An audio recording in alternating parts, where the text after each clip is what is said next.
Un viaje por el cine chileno y del mundo, a través de la mirada de la Cineteca Nacional de Chile. Bienvenidas y bienvenidos a Efecto Cineteca, con Marcelo Morales y Ángela Godoy. Hola, hola a todas, todos, todes. Bienvenidos al capítulo número 16 de Efecto Cineteca.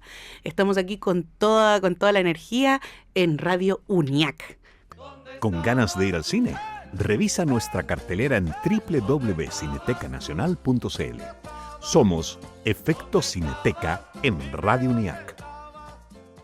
O visiones ligadas quizá a aspectos más oscuros y también clásicos de comedia, podría decirlo, porque tenemos Circus de Chaplin dentro de la programación. O sea, imagínate. O sea, los grandes comediantes quizás del cine tienen siempre un momento circo. Sí. Entonces vamos a dar una película de Chaplin, como dices tú, El Circo, una de mis películas favoritas de Chaplin.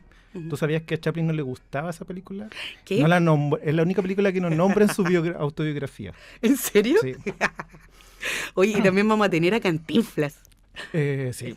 O sea, imagínate las estrellas que están llegando voy a decir a la que Cineteca. En esa película de Cantinflas actúa Gloria Lynch, que era una actriz chilena que se había ido a México a probar suerte, y ese fue su gran protagónico en su momento mexicano. Había trabajado con Coque Delano en Escándalo antes. Mira, siempre todo conectado aquí en Efecto Cineteca. Siempre algo tiene que ver con Chile. Sí. Y el otro tema, que va a ser parte de nuestra primera invitada después del bloque musical, vamos a hablar de un ciclo de películas con accesibilidad universal que vamos a dar en nuestras salas todos los sábados de este mes. Películas con audiodescripción. Ahí vamos a hablar un poco de los detalles, de lo que implica hacer como modificar la película, por así decir, intervenirla para generar esa accesibilidad, que es muy importante. Hemos hecho varios ciclos en Cineteca. Uh-huh. Y lo que a mí me gusta de esos ciclos es que no solamente va gente que a veces no tiene idea, cree que va a ver la película sin audiodescripción y se sorprende, ¿no? Sale como más gratificada de la función. Sí, yo recuerdo también que en las funciones que hemos tenido de este tipo de películas también permite fijarse en cosas que una no se fijaba antes. Claro. Poner más detalle y también entender el desafío que hay detrás de hacer una audiodescripción, trabajar la lengua de señas, y siempre, por supuesto, que es divertido ver cómo ciertas palabras se dicen en lenguaje de señas. Que son momentos dignos de meme, pero en el fondo que nos permiten descubrir también otra parte de nuestro lenguaje para quienes estamos más lejanos a esa área. Y tener conciencia de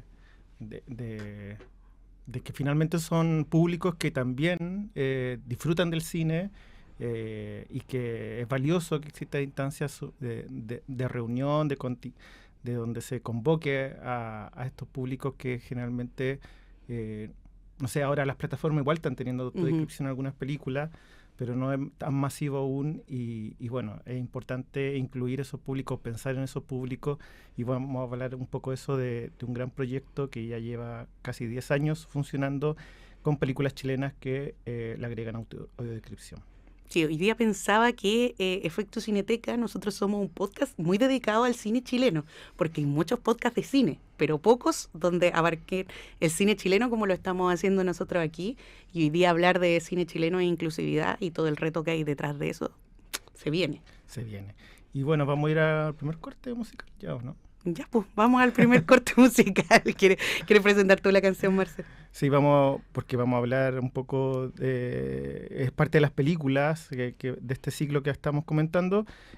Vamos a escuchar El Ring del Angelito, pero en una versión donde canta Ángel Parra, toca Álvaro Enríquez, y está Angelito Parra y Javiera Parra. O sea, puras estrellas. Sí. Así que vamos con El Ring del Angelito en Efecto Cineteca.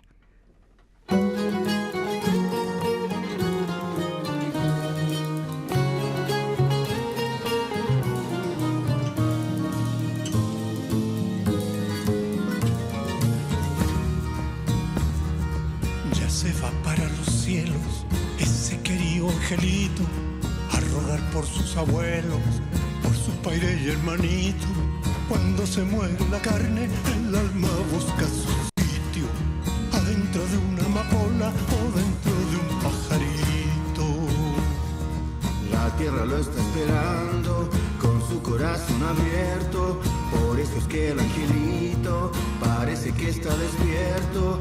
Cuando se muere la carne, el alma busca su centro, en el brillo de una rosa o de un pececito nuevo. En una cuna de tierra lo arrullará una campana, mientras la lluvia le limpia su carita en la mañana. Cuando se muere la carne, el alma busca su diana, en los misterios del mundo que le ha abierto su ventana.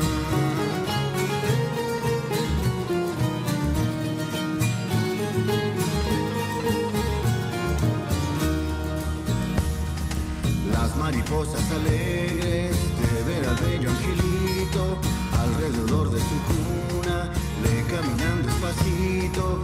Cuando se muere la carne, el alma va derechito a saludar a la luna y de paso al lucerito.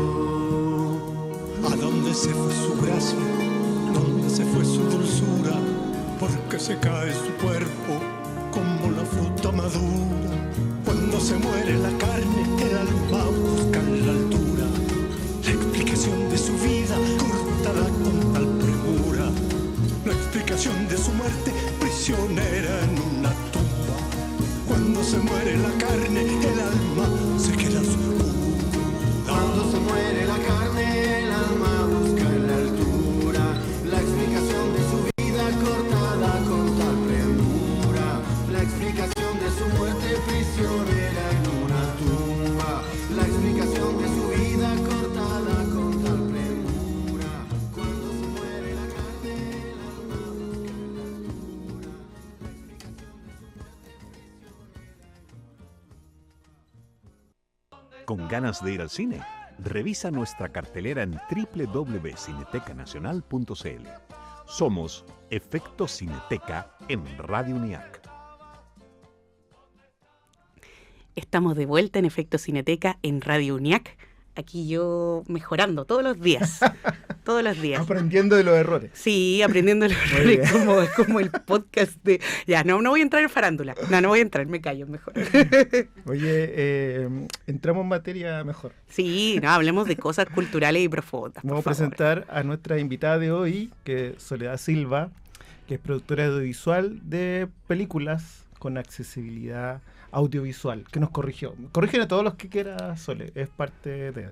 Así, sí. Porque además hay muchas cosas que aprender al respecto y creo que es importante los conceptos usados correctamente. Bueno, muchas gracias, Sole, por estar acá. No, gracias a ustedes por este espacio que creo que es muy importante darle visibilidad, ¿no? Así que sobre todo ustedes aquí que en esta universidad tienen la carrera de comunicación audiovisual y periodismo, y creo que es importantísimo para todas las generaciones que están en la industria iniciándose, que sepan que esto existe y que es importante y que es un derecho. Oye, hablábamos como que ya tienes toda una trayectoria tú a cargo de proyectos que hace 9 años están agregando accesibilidad audiovisual a muchas películas chilenas, películas contemporáneas además en general, y bueno, es con unos box set muy lindos además, donde vienen estas compilaciones como de 3 películas generalmente compiladas y que se distribuyen en distintos centros, institutos, se exhiben además, y bueno, y son parte de esto lo hemos exhibido también en Cineteca.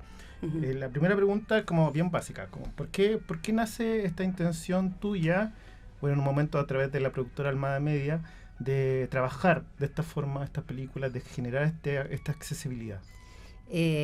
Mira, yo tengo una cercanía desde mi época de colegio a un compañero que era Mario, que era ciego, él y su hermano también, los dos estaban en mi colegio, y para mí era una naturalidad, ¿ya?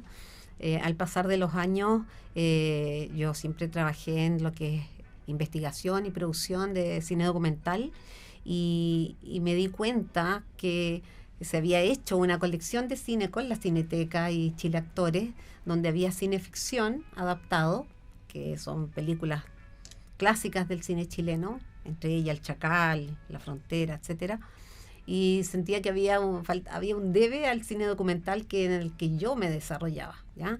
Entonces, en un minuto salió una base dentro del Fondo Audiovisual, una línea nueva que se llama Distribución de Cine para Personas en Situación de Discapacidad Sensorial.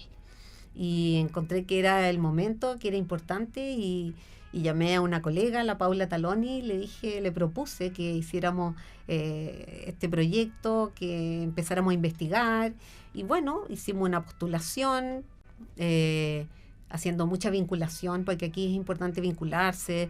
Comenzamos con con Senadi Metropolitano, Senadi Nacional, pero seguimos después con las fundaciones, que creo que eran las personas más importantes, entonces era como trabajar con ellos y no para ellos, ¿no? Que eso encontramos siempre que era fundamental. Y bueno, ese año ganamos ese fondo y después ganamos el siguiente. Bueno, fueron 6 años seguidos que pudimos poner como al día en algo, aunque sea una punta de iceberg, al cine documental. Y bueno, nuestros colegas más cercanos eran los directores de cine documental, entonces no era difícil. En la misma oficina donde yo trabajaba en Errante estaba la Maite Alberdi, y yo, Maite, préstame la 11, pero obvio que sí. La Paula Taloni era la productora ejecutiva de Quilapayún, entonces empezamos a crear estas colecciones que las bases decían que tenía que ser en formato DVD o Blu-ray, ¿ya? Entonces elegimos el DVD, que era mucho más amplio, porque sabíamos que gente en Putre podía tener un computador con DVD para poder verlo, y de hecho lo tienen hasta. Hay muy poca conectividad, hay muy poca, no creemos, o sea, en Talca, la Asociación de Ciegos de Talca no tiene conectividad, y estamos a 2 horas y media de Santiago, ¿no? Como que uno se pone muy en el centro de que todos tienen internet, un buen acceso a un no es una realidad país, no. ya, o sea, es importante que se sepa, y tampoco se sabe que existen películas accesibles. Por eso, como tú bien lo decías, Marcelo, recién en las presentaciones que ustedes han hecho, que va a todo tipo de público, tratamos de hacer siempre una vinculación, que es lo más difícil, ¿ya? Pero se logra porque existe Radio a la Mano, que es de personas ciegas para ciegos, y allá siempre nos va a ver en un espacio, etcétera. Entonces ha sido súper importante que otras personas también sientan, y después los conversatorios te dicen eso, que a ellos no les molestó. ¿Por qué? Porque seguimos unas normas, ¿ah? Esto no es que nosotros dijimos cómo tenía que hacerse, mucho menos, sino que empezamos a investigar las normas españolas, y por esa razón investigamos quién era el padre de la accesibilidad en España, y lo contactamos a Antonio Vázquez y lo trajimos, y por eso hicimos en el 2018 el primer seminario de accesibilidad audiovisual en Chile. Lo hicimos con el apoyo de la Corfo, también con el Fondo Audiovisual en formación, y ahí capacitamos a 30 colegas cineastas. Y bueno, de ahí para adelante siempre ha sido nuestro norte, no solamente en adaptar películas, sino que investigar este tema, que es fundamental, ¿ya? Sole, cuando hablamos de adaptar las películas, ¿a qué herramientas nos referimos en específico? ¿Con qué se va a topar la gente que vaya a las funciones de estos documentales adaptados? Expliquémosle a la gente que nunca ha visto o no. Exactamente. Mira, adaptar una película significa aplicar la tecnología para provocar esa integración, ¿ya? Entonces existe la audiodescripción, que va directamente para las personas ciegas o baja visión, o adultos mayores también que van perdiendo sus capacidades.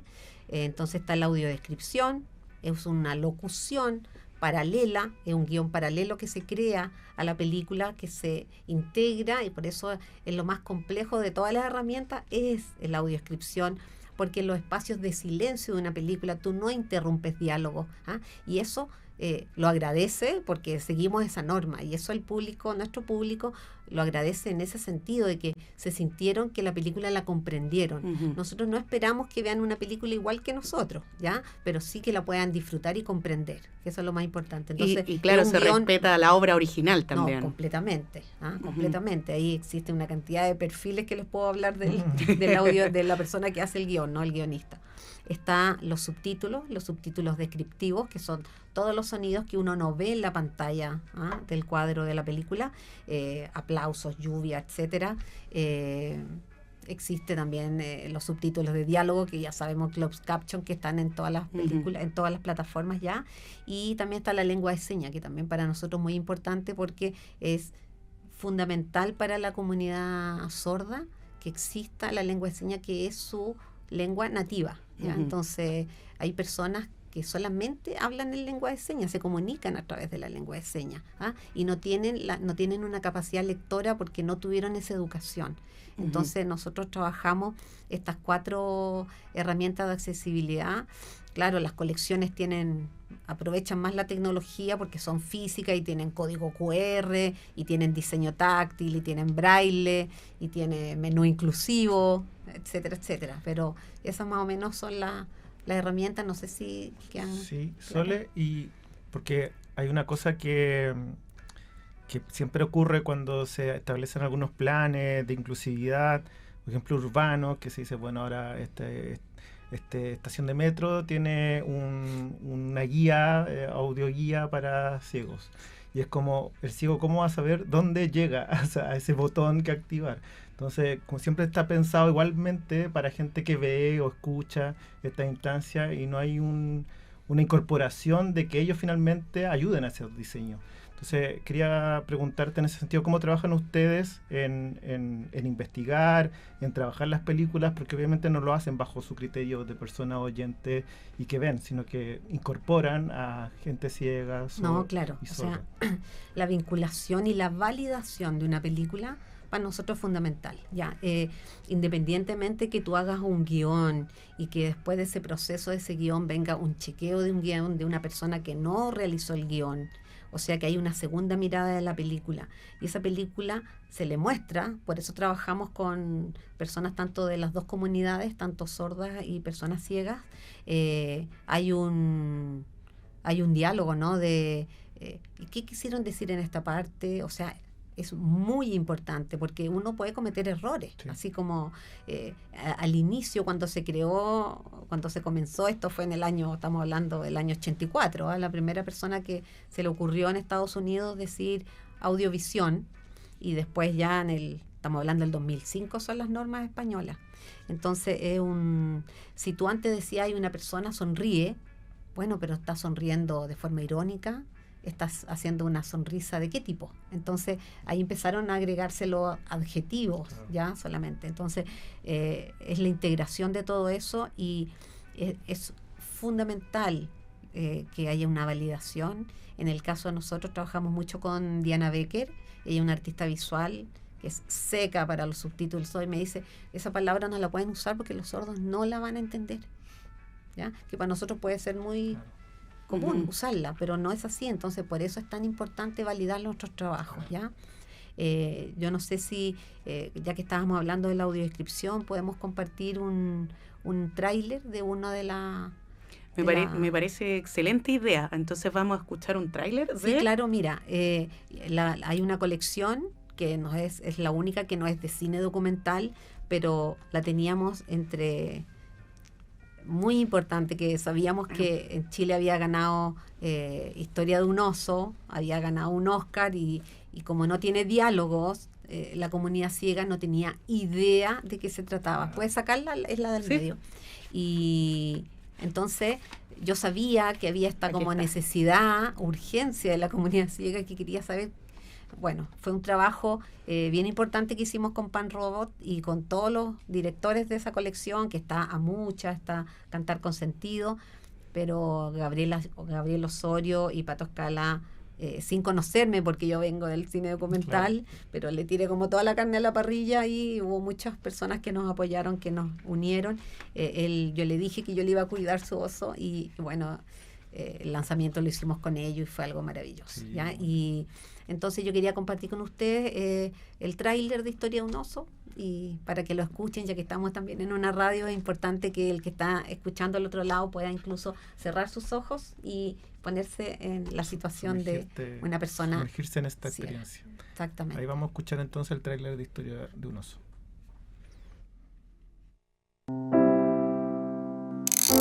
Un oso gira la llave de una caja llena de engranajes que accionan un xilófono metálico. Bear Story.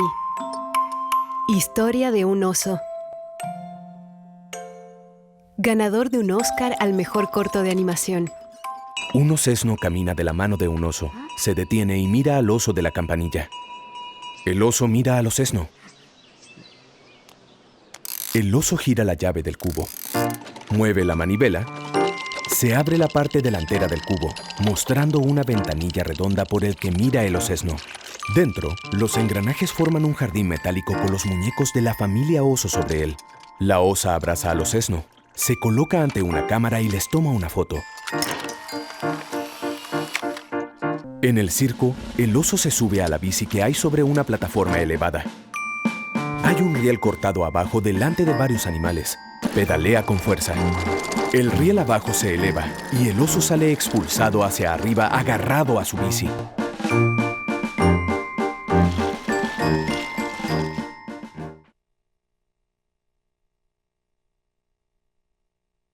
Bueno, estamos de vuelta después de escuchar el trailer de Historia de un oso. Nos hablaba Sole también de, bueno, hay un audio de experiencia que vamos a ver si podemos después editarlo, de algunas impresiones de niños que vieron Historia de un oso. Nosotros estamos, uno de nuestros lugares con que siempre hemos estado apoyados por ello es la Fundación Luz, y a través del Colegio Santa Lucía les presentamos, elegimos 10 niñitos para que vieran Historia de un oso y qué pasaba con ellos, y los testimonios son... Sí, o sea, tiene que salir desde ellos, ¿cachai? De la importancia de esto, más que de nosotros. Bueno, y ahí se ve como en concreto el efecto que provocan estos trabajos que usted hace. Sí, y siempre nosotros hablamos acerca de acercar el cine chileno a las audiencias, y creo que esta es una forma bien interesante también de llegar a audiencias que lamentablemente las y los realizadores, yo creo que más que por desconocimiento y también por la ausencia de recursos, es difícil plantearse llegar a estas comunidades. Quería saber ahí ¿cuál crees tú que es el desafío, por ejemplo, para...? Tenemos grandes desafíos.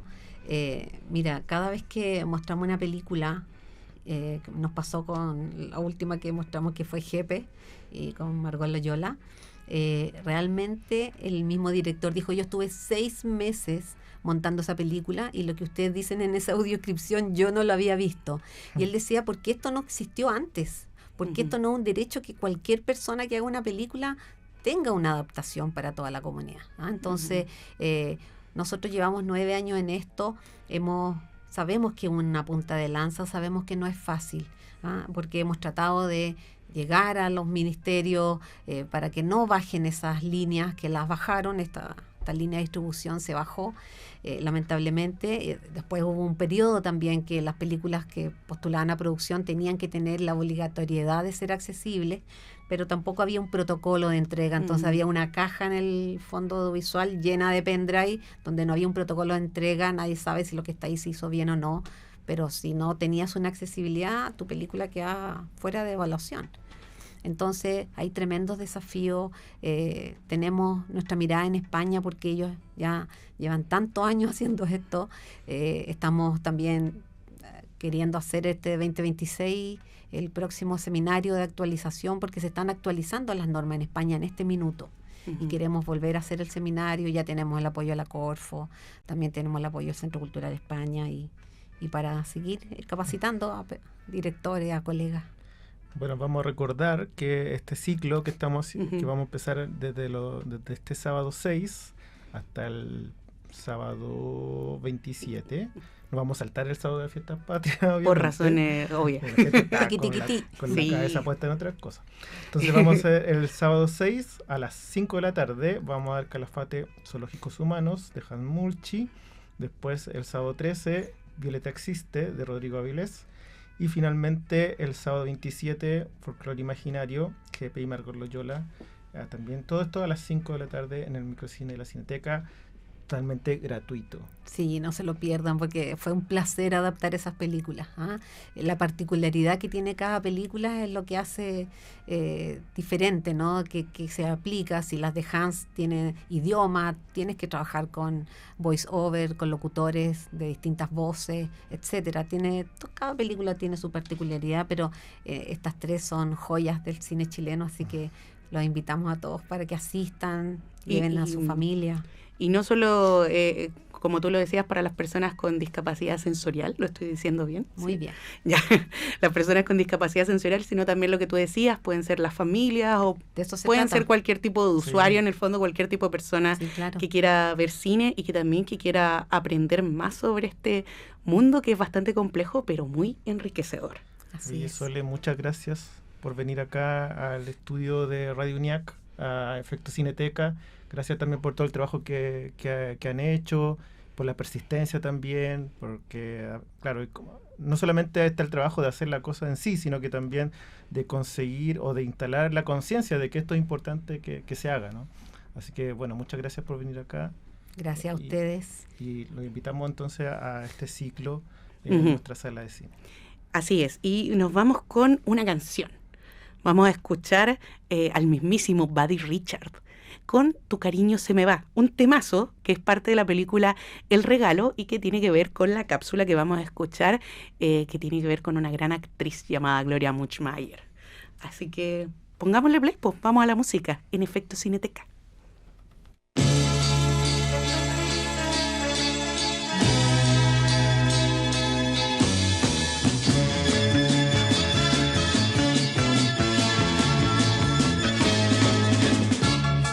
Tu cariño se me va como el agua entre los dedos y no lo puedo evitar,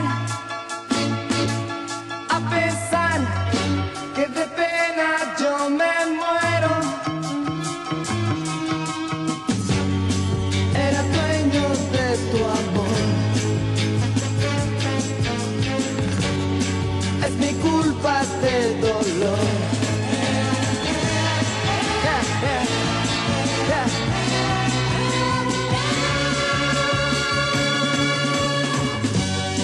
No me quites este amor, reconozco mi error, se me parte el corazón.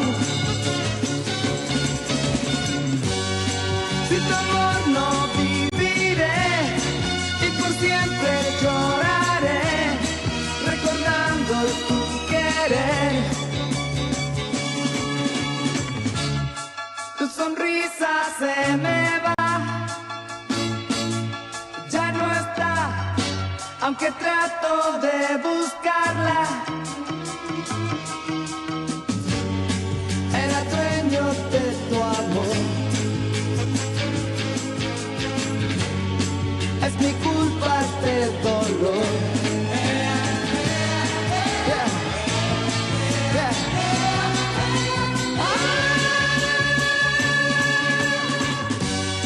No me quites este amor, reconozco mi error, se me parte el corazón. Sin tu amor no viviré y por siempre lloraré, recordando tu querer.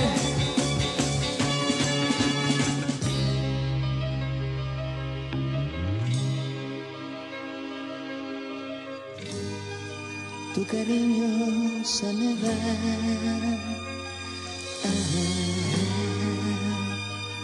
se me va.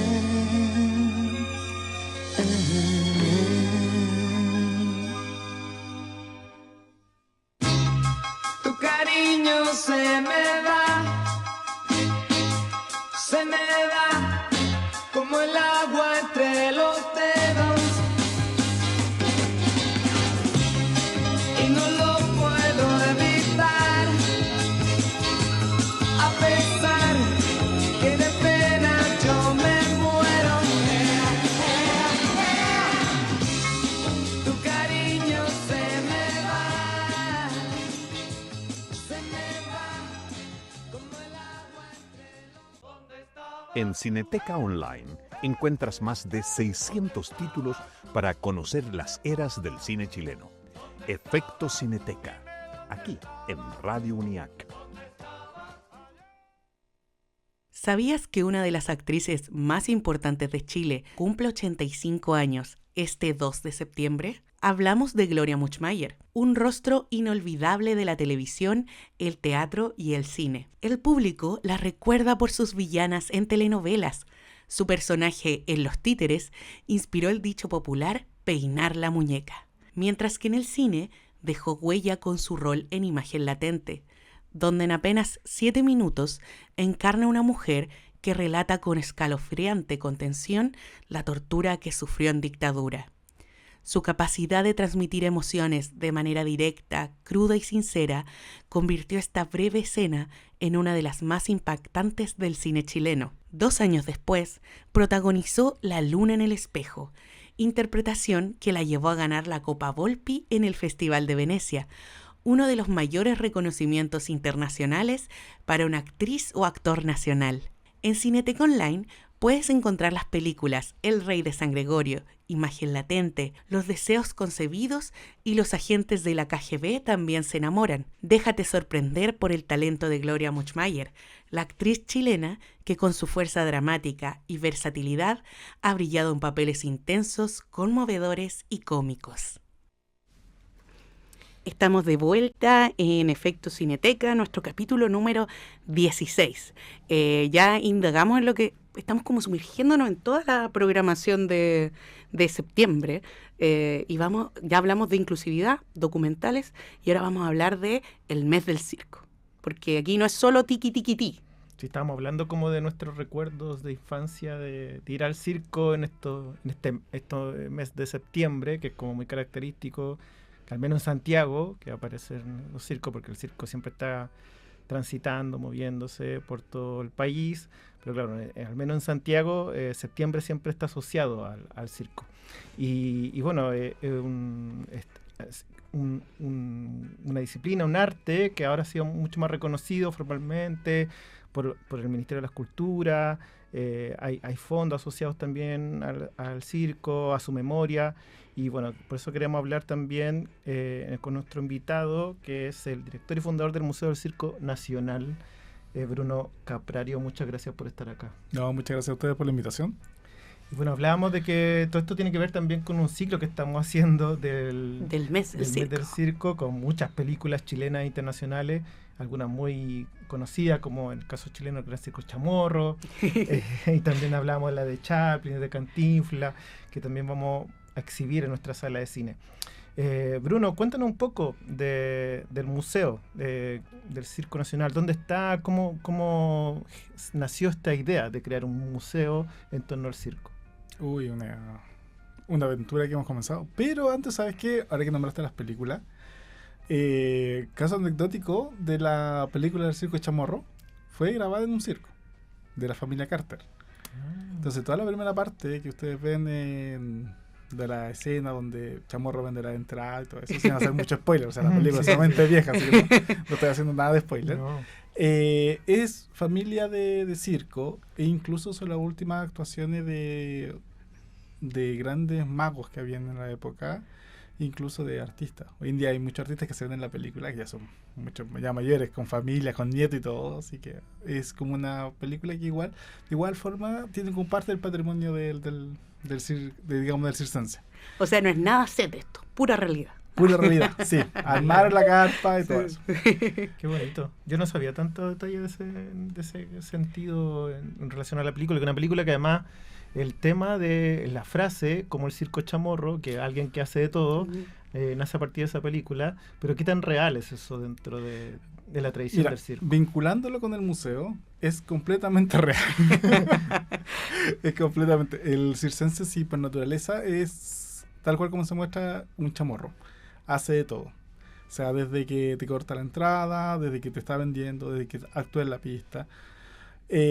Lógicamente no se disfraza del león como en la película, pero sí hace de todo. Y a nosotros, como Fundación Circo Nacional chileno, que nacimos en el 2017 a base de todo el trabajo de patrimonio que estábamos haciendo, y nos dimos cuenta que había una parte fundamental que estaba perdiendo, que era el patrimonio circense.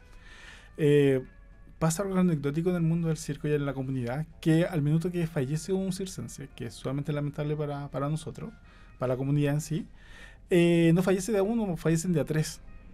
Ah, como en el campo. Claro, tal cual. En el periodismo también se dice eso, cuando muere alguien famoso, que después van a venir dos más. Claro, Sí. Primero empezamos como un chiste, ¿ya? Y después nos dimos cuenta que era cierto. Entonces, cada vez que fallece alguien, que automáticamente empezamos a sacar la cuenta. Y ahí nos dimos cuenta, oye, si se están falleciendo de a 3, estamos perdiendo mucho patrimonio de forma muy rápida y no estamos respaldando. Entonces, como nace la fundación con el afán de poder resguardar o salvaguardar un poco el patrimonio circense. Y justo nacimos en el 2017, no podíamos hacer mucho, porque justamente el presidente de la fundación, que es Germán Aguirre, ya junto a José Luis Belmar, ya a Keiko Chibuya, que formamos la fundación, ya estaba el presidente del Sindicato Circense de Chile. Ya, entonces no podía cumplir los dos roles, por lo cual nosotros optamos, como saben qué, paremos un poquito y después sigamos trabajando con la fundación. En eso comenzamos a trabajar con lo de patrimonio y un montón de otras cosas más. Cayó pandemia. Cayó pandemia. Santa pandemia para nosotros en sí.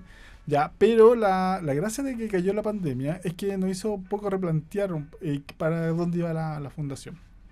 Y en eso empezamos a hacer mucho trabajo más de investigación. Germán deja de ser presidente del sindicato porque hubo reelecciones.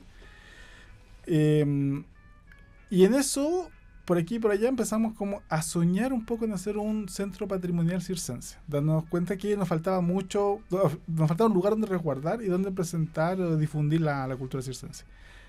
Y sin todavía pensar en museo, solamente un espacio donde guardar e investigar. Yo siempre pensé como un centro de investigación circense. Y fuimos a Biennacionales, ya.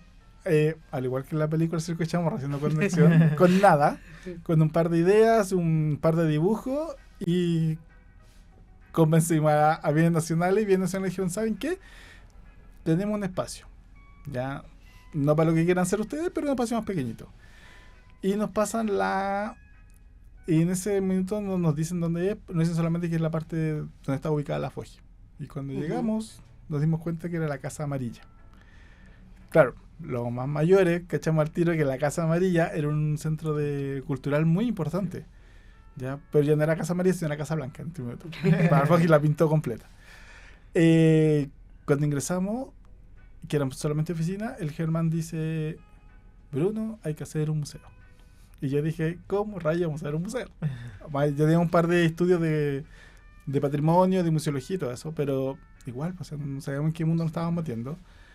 Y empezamos a hacer un museo de la nada, completamente de la nada, y al igual que el Circo de Chamorro, desde cero. O sea, empezamos a pintar el lugar, empezamos a hacer las colecciones, empezamos a hablar con la comunidad para decirle, convencerlos, préstenos sus trajes o facilítenos sus fotos para poder exponerlas y difundir. Sí, porque a mí me quedaba la duda acerca de cómo hay un museo del circo, si al menos en mi cabeza el circo es como un espacio nómade, como que se está moviendo, se está trasladando, no es como un espacio quieto en el tiempo. Entonces, ¿cómo lo transformaron eso en un museo? ¿O cómo transforman lo que tú me dices del arte circense en este patrimonio más visible? Que yo creo que es algo que también a nosotros nos pasa como en el desafío del cine también, de entender el cine como patrimonio. Sí, ha sido una tarea dura. Primero en comprender nosotros qué valor tiene el patrimonio circense, ¿ya? Cuando uno le pregunta al de circo cuál es tu patrimonio, él dice mi casa, mi casa rodante, mi acto y X cosas, nada más, ¿ya? ¿Qué patrimonio le dejas a tus hijos? Mi enseñanza de circense al resto. Cuando empezamos a estudiar todo lo que era el PCI, nos dimos cuenta que todo lo que hacía el circense era forma de un patrimonio, tanto su acto, ya, tanto sus ritos, tanto su forma de hacer las cosas. Y eso fue como, veamos, cómo ir capturándolo, cómo ir guardándolo, salvaguardando. Cuando le explicamos a los de circo que vamos a hacer un museo, nos quedaron mirando como, ¿otro más? Que viene con la idea. Lo bueno es que tengo que ser sincero, no somos el primer museo en Sudamérica, tampoco somos el primer museo aquí en Chile de circo, pero sí somos el primer museo, digamos, circense que está vinculado más a la antropología. Nos dimos cuenta que no es solamente exhibir cosas, sino es presentar la vida circense, enseñar lo que es el circo y cómo es una comunidad.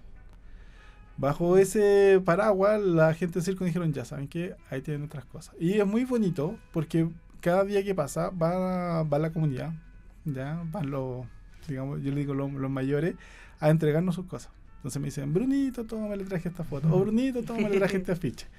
Claro, no tan solo porque son sumamente cerrados, porque como son transhumantes, ellos, su comunidad o sus cosas son de ellos. Entonces cuando ya recién te las entregan, no te están entregando una foto ni un afiche, te están entregando ya parte de ellos. Y ahí cuando nos dimos cuenta que teníamos que tomar un respeto muy grande por lo que nos estaban entregando. Suerte que como somos de circo, es más fácil que nos entreguen las cosas. Pero a uno que es de fuera de circo, cuesta mucho más que le entreguen un bien preciado como una simple foto. ¿Y de dónde viene tu interés personal por el mundo del circo? De mi familia. Soy tercera generación de circo. Ah, ok. Por parte de mi abuela, la línea de circo. Mi abuela era aerolista, hacía acto aéreo. Principalmente era fuerte de esmeralda o cuadro fijo, que se le llama hoy en día. Y mi abuelo no era marino mercante. Entonces, la típica historia del que visitó, se enamoró de la trapecista, ya. Y ahí se quedó mi abuelo, nació mi padre. Espera, ¿tu abuelo se enamoró de tu abuela? Mi abuela, Tu abuelo era marino y se quedó en el circo. Sí, se integró a la familia circense. Claro. Mira, esa es una cosa muy bonita porque cuando estás en el circo tradicional, ya hay que dividir el circo tradicional y el nuevo circo. El tradicional, para poder ingresar a este mundo, es o casándote con alguien, o viviendo desde cero dentro del circo. Significa que llegaste, no sé, como un técnico o un empleado, ya, a parar tubos, a armar galería, y te fuiste quedando con el tiempo y formaste familia dentro del circo y eres ya aceptado como de la comunidad. O otra forma es como casándote directamente con alguien. El caso de mi abuelo, se casó con mi abuela en este caso. Y se quedó adentro, le gustó mucho lo que es el circo. Es muy gracioso porque mi abuelo, aún siendo marino mercante, ya siendo el mayor de su familia, ya fue mal mirado cuando se fue al circo. Incluso el hermano que venía después, que era mi tío Adolfo, lo desterró, digamos, de la familia. Ah, ya. No, es una división digno de teleserie. Esos son códigos usuales, como que siempre esas ideas que flotan siempre son parte de la vida de circo, lo que tú planteas. Claro. Son códigos internos. Sí, no, siempre es como ese código, o sea, te vas al circo y te fuiste en el circo. Ya, y casi siempre, si le preguntan mucho a los que se fueron al circo, casi la mayoría, no digo el 100%, pero por lo menos un 40% se destierran de la familia conocida. Bueno, al final nace mi padre, hijo único, ya. Mi papá nunca dio ni para ningún acto, ya. Dio solamente para payaso, pero no le gustaba el payaso, le gustaba la magia. A mi abuelo le cargaba la magia. Y en su minuto de rebeldía agarró y se fue haciendo magia de circo en circo en Centroamérica. Y al final, después volvió con mi abuelo nuevamente y después se vinieron a Chile. Por unas casualidades de la vida se regresaron a Chile. Porque mi papá estaba en Centroamérica, tanto en Centroamérica, y estaban muy bien no me acuerdo si en Honduras o en Guatemala, cuando siempre me cuentan. Y viene toda la época del sandinismo y tuvieron que bajar hasta a Sudamérica. Y en Sudamérica a mi papá se le acaba el pasaporte, estamos hablando del 74, llega a Perú, se dieron cuenta que no había hecho el servicio militar, devuelvas a Chile. Muchas vueltas. Claro, al final se llegó aquí en Chile y se quedaron aquí en Chile. Ya solucionaron sus problemas y todo. Y el mismo caso pasó con mi madre. Mi madre también entró al circo, siendo parte del ballet. Mamá nada de circo, ya es de campo. Y por esas casualidades estaban buscando trabajo de verano y entra a parte del ballet. Y se casa con mi padre y ahí nosotros nos quedamos dentro del mundo del circo. Y lógicamente, si mi padre era mago, yo tengo que ser mago también. así como que se hereda lo. Claro, no puedo cambiar otra cosa que ser mago. Además, tampoco me gusta ser ni de payaso ni tampoco estar arriba de los trapecios. Así que. Oye, Bruno, este último tiempo el circo justamente, que yo creo que va junto también como al proyecto de usted de consolidar a la actividad circense como como un elemento patrimonial cultural importante para el país. El año pasado se declaró al circo tradicional chileno como patrimonio cultural inmaterial, y ahora están postulando también a lo mismo, pero ya en la UNESCO. Entonces, ¿qué significa esos logros, como esos reconocimientos más oficiales para la actividad circense en Chile? ¿Qué es la impronta que le da a todo esto? A ver, si sale todo bien, estamos cruzando los dedos de verdad. En diciembre que nos den el título diciendo ya son parte del patrimonio de la humanidad. Para nosotros ha sido un camino largo en corto tiempo, porque ha sido de mucha presión. Sí. Ya en entender primero, esto lo comenzamos en el 2017 y entregar ahora que nos estamos postulando a lo de la UNESCO, ha sido trabajo de que en sí se demoran más de 20 años, nosotros sacarlo en un par de años. Ha sido un trabajo muy cansador, mucho de estudio, ¿ya? Porque era la única forma para que el circo fuera de alguna forma resguardado, ya los conocimientos. Y para el circense ser ya reconocido es como gratificante, no tan solo de que la gente te reconozca por un acto, sino también por lo que tú sabes. Entonces el circense se siente aún más, digamos, más como pavo real hoy en día, de ser parte del patrimonio, ser reconocido por un país. Ahora, si logramos ser reconocidos en digamos, de forma de la humanidad, en forma universal, seríamos el primer país en lograrlo. Antes que Europa. Y hay una rencilla entre Europa y Latinoamérica hoy en día por lo mismo, porque por lógica, siendo que el circo nace en Europa, ya digamos el circo moderno, el que conocemos, Europa no ha logrado poder consolidar esto de ser patrimonio de la humanidad. Y siendo un país, digamos, el último país del mundo, ya lograr ser parte de la humanidad como primer país que reconozca el circo, así va a ser sumamente importante. Y no tan solo de nosotros. Si nosotros al final abrimos la puerta buscando este huequito de patrimonio, le abrimos la puerta a Perú. Perú hoy en día también ya es reconocido como parte del PCI en su país. México está trabajando ya en todo ese trabajo de PCI. Cuando decimos PCI, Patrimonio Cultural Inmaterial. Ahí, para para todo el público. Se me olvidó eso. Claro, PCI, Patrimonio Cultural Inmaterial. Pero sí, hemos sido quien ha abierto las puertas y hemos estado trabajando duramente en que logran entender todos los países que no tan solo la actividad circense es lo que está en la pista, sino es toda la comunidad y todos los saberes que están alrededor de este mundo del circo. Bueno, Bruno, vamos a ir cerrando el bloque. Agradecemos mucho tu presencia acá. Y por todo lo que aprendí mucho del circo. Hablando y hay que decir que pocas personas saben cosas del cine que Marcelo Morales no sabe. Entonces, hoy día le diste un dato que yo dije, wow. No, estoy sorprendidísimo. Nunca había visto sorprendido a Marcelo. De hecho, yo escribí un libro de José Bor y no tenía idea, no había ahondado tanto en el tema de lo que aparece realmente en el circo, que eran artistas circenses reales que aparecen en el circo. Por supuesto. Ahora, si el protagonista, volviendo a Chamorro, el protagonista la película, Eugenio Retes, fue uno de los, digamos, de los pilares del Teatro Balmaceda. ¿Ya? Ahora, ¿por qué el nombre del Teatro Balmaceda? Porque el Teatro Balmaceda fue administrado por el señor Enrique Venturino en 1935, quien después, con el tiempo, después de hacer su monopolio de teatro, que tuvo 4 teatros, ya tuvo el administración del Teatro Caupolicán, que al final lo compró, donde se formó el Circo de la Águila Humana y un montón de cosas más.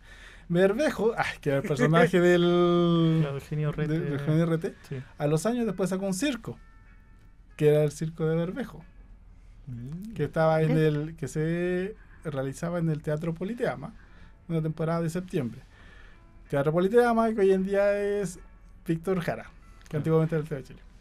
Oye, me encanta ir como haciendo los nexos, así como el meme de la persona uniendo las cosas, y también darse cuenta de que esos espacios que hoy día conocemos con algunos nombres, tenían otros nombres antes, tenían otra historia. Bueno, y también es lindo pensar cómo se vincula lo popular a través de estas distintas disciplinas, ¿no? El circo, el teatro popular, el cine, con estas ambiciones populares. Siento que el capítulo de hoy ha estado súper educativo. Sí, hemos aprendido un montón. Sí, con Sol y ahora con Bruno. Muchas gracias, Bruno. Y bueno, recordamos este ciclo que vamos a tener durante todo el mes con películas asociadas a temáticas circense, como grandes clásicos del cine como Freaks, el circo de Chaplin, el circo de Cantinflas, que se llaman igual. Sí, lo complejo de este ciclo es que muchas se llaman circo, ¿cachai? Como, Sí. entonces, bueno, Obviamente que el circo Chamorro de José Bor. que va a ser el viernes 12. Sí. El Gran Circo Chamorro, Y- para que la vayan a ver en la sala grande, Sí, la versión restaurada. Y vamos a dar Circo Orlando Louvre, una película que se ha visto muy poco, El Gran Circo Pobre de Timoteo de Lorena Yaquino. Bueno, porque aquí hay muchos. para todos los circos. Para todos. Para todos los circos. Todos los géneros y tipos de película en este ciclo del circo. Hay una que con el tiempo ojalá que la pongan o puedan exhibirla, es el primer circo en Rapa Nui, es un documental. ¿Y dónde está? No. ¿Dónde está nosotros? Lo Por hizo favor. Oscar. Se hizo el 2013, la hizo Francisco Bermejo. Y hay- El director de El Otro también. él, sí. claro. Ya, pero entonces tenemos que ir en búsqueda de Francisco Bermejo y que deje las copias Circo en en la Isla de Cineteca. Pascua, sí, es verdad. Ujú, Sí. sí. Ya. Así que será Sí. llegar a telefonazo. Gracias, Bruno. Gracias, Y Bruno. vamos a ir a un corte musical con una canción que aparece en el Gran Circo Chamorro, que es de Xiomara Alfaro, esta actriz caribeña que aparece cantando Atrácale el bote, una canción compuesta por José Bor, que fue muy popular en otros países. Así que vamos a escuchar ese tema. En efecto, Cineteca.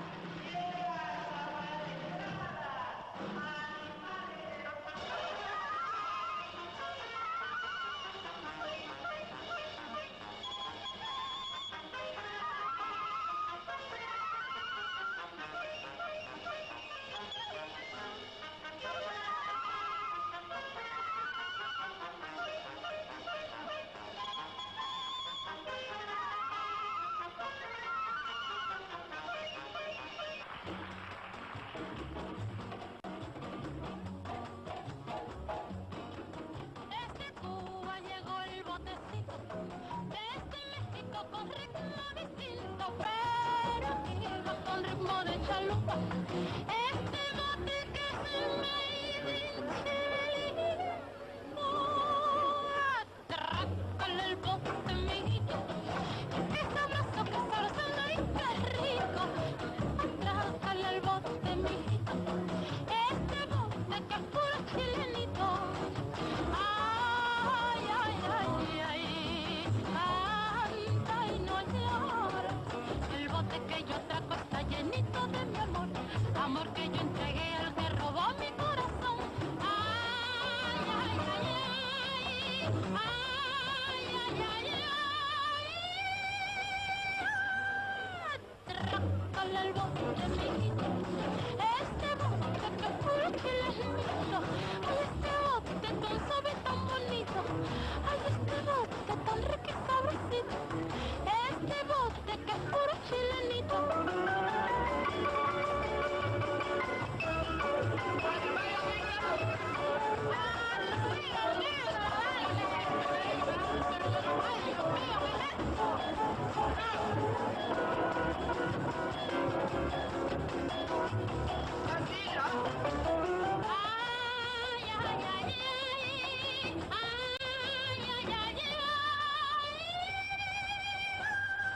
Atrácale el bote, mijito, este bote que es puro chilenito. Ay, este bote tan rico y suavecito. Ay, este bote tan rico y tan bonito. Este bote es puro chilenito.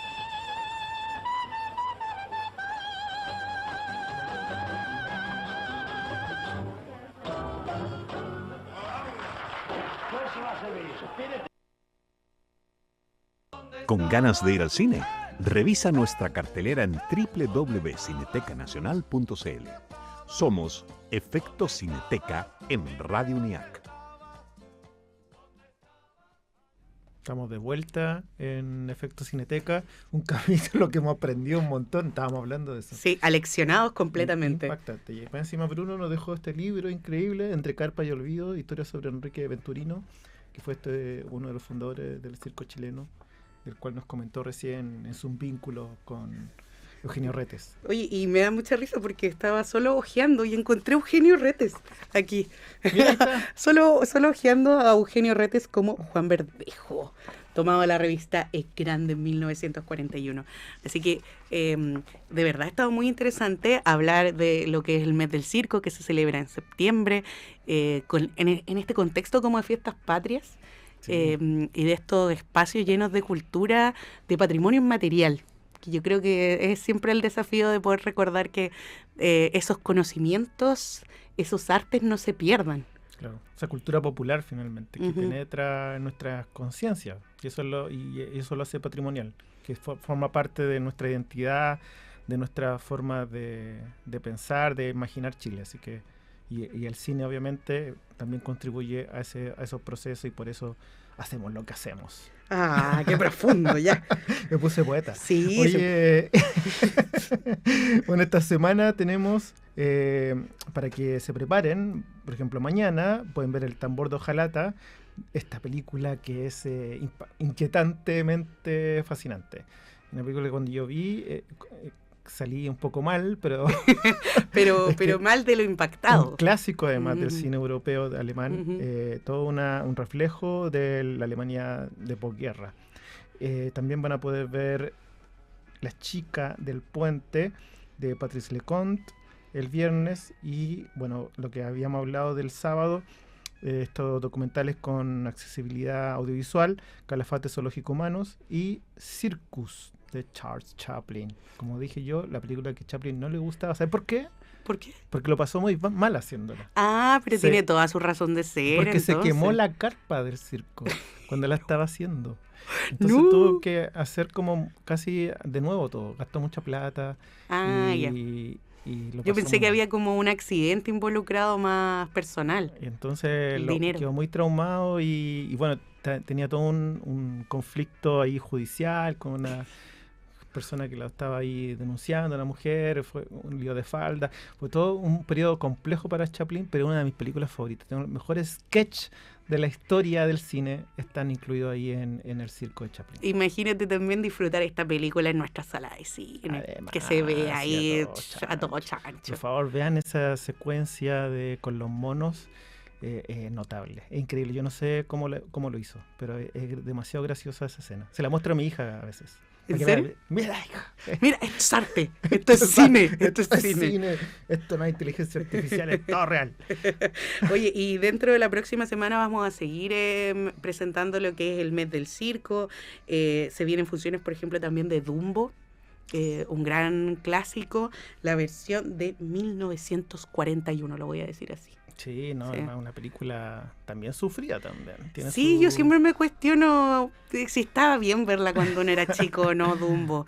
Pero pasaban muchas cosas emocionalmente Así nos con esa formaba. película. Hoy vamos a hablar también, para ir cerrando, es que vamos a tener una función especial bien importante el martes 9, que lo vamos a decir Ah, porque no cierto, alcanzamos a tener sí. el programa antes de esa Ujú. función, que es una función especial de películas que encontramos en Cineteca en estos últimos 2 años, que fueron producidas por una productora que la Central Única de Trabajadores, la CUT, había levantado para producir películas con las temáticas obreras.